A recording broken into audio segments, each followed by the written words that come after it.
kekhusyuan dalam sholat itu seharusnya diupayakan oleh setiap orang yang mengerjakan sholat, karena sholat tanpa kekhusyuan itu seperti tubuh tanpa ruh, tanpa nyawa. Dan ini juga yang Allah sampaikan, fawailun lil musallin, maka celakalah mereka yang sholat. Siapa itu? Yang alladzina hum an sholatihim sahun, mereka yang lalai dalam sholatnya. Dan begitu banyak keutamaan sholat dalam Al-Quran itu selalu terkait dengan kekhusyuan. Kenapa seseorang tidak mendapatkan fadilat keutamaan dari sholatnya? Karena sholatnya yang memang belum khusyuk. Dan Rasulullah SAW mengatakan sholat itu tergantung 1/8, 1/7, 1/6-nya dari kekhusyuan. Ini nilainya maksudnya ya. Maka seharusnya semua dari kita mengupayakan untuk khusyuk terus-menerus dalam sholat kita. Ada beberapa sebab kenapa seseorang tidak bisa khusyuk dalam sholatnya. Yang pertama, karena kurangnya keikhlasan. Ini seperti yang dialami orang munafik di masa Rasulullah SAW. Mereka pada sholat di belakang Nabi, mereka bersama para sahabat yang luar biasa, tapi tetap saja mereka malas dalam sholatnya. Kenapa mereka merasakan seperti itu?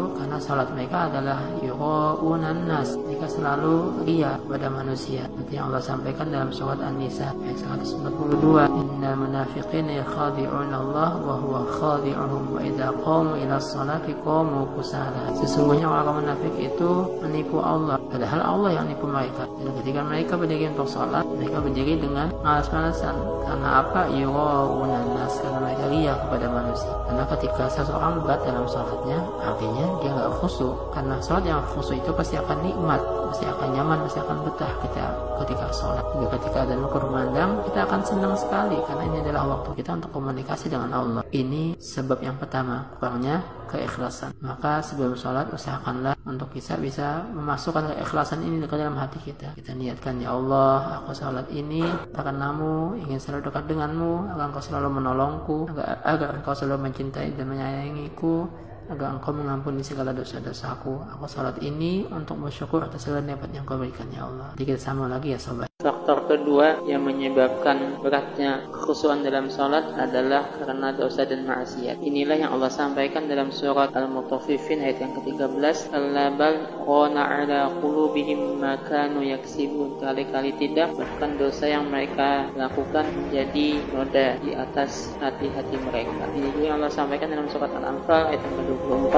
ya ayyuhalladzina amanu stajibu lillahi wa lirrasuli idza da'akum lima yuhyikum wa'lamu anna Allah yahulu bainal mar'i wa qalbi wa annahu ilaihi tuhsyarun. Orang yang beriman, penuhilah panggilan Allah dan Rasulnya jika mereka memanggilmu, untuk apa kalian dihidupkan, dan ketahuilah bahwa Allah lah yang menjadi penghalang antara seseorang dengan hatinya. Dan seorang ulama Uqbah bin Adham pernah melewati dua orang yang sedang duduk di pinggir jalan, laki-laki dan perempuan. Kemudian beliau berujar dalam hatinya, ini orang gak benar, bermaksiat kepada Allah di tengah halayak ramai. Dan ketika beliau pulang, dia merasakan ketidaknyamanan dalam ibadahnya, dalam salatnya, zikirnya, baca Qur'annya. Kemudian dia merasakan kesalahan yang beliau lakukan ketika beliau suudzon dengan kedua orang tadi itu. Maka beliau samperin keduanya, dan akhirnya si laki-lakinya mengatakan, itu kan gak enak jadinya zikir dan salatmu, padahal ini adalah orang tuaku, ibuku yang memintaku menemani beliau duduk-duduk di pinggir jalan. Allahu a'lam. Penyebab kenapa khusyuk dalam salat terasa berat yang ketiga adalah karena kurangnya juga kekhusyuan dalam berwudu. Inilah yang disampaikan oleh Imam Al-Ghazali, karena memang antara wudu dan salat itu sangat erat kaitannya. Wudu adalah sarana untuk kita bisa melaksanakan salat dengan sempurna dan baik. Hingga ketika wudu kita sempurna, maka insya Allah salat juga akan lebih sempurna. Maka ketika wudu ini lakukan dengan perlahan, nikmati setiap anggota wudu yang kita basuh. Misalkan kita bisa melakukan semua itu dengan pertolongan dan rahmat dari Allah. Dan disinilah juga kenapa kemudian dimakruhkan saat berwudu kita berbicara, agar kita bisa melaksanakan wudu ini dengan fokus dan baik. Allah Ta'ala.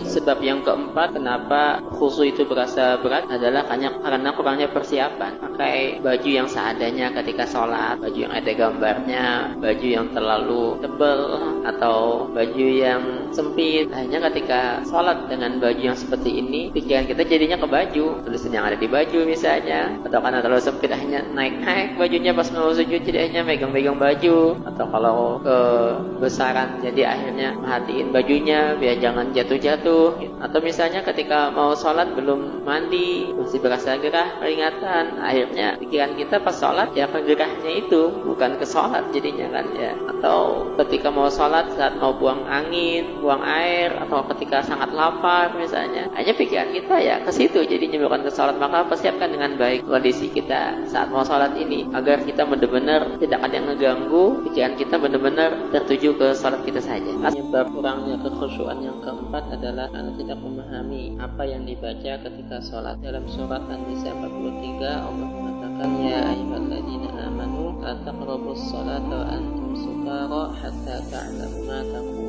Orang yang beriman, janganlah kalian mendekati sholat ketika mabuk hingga kalian mengetahui apa yang kalian baca.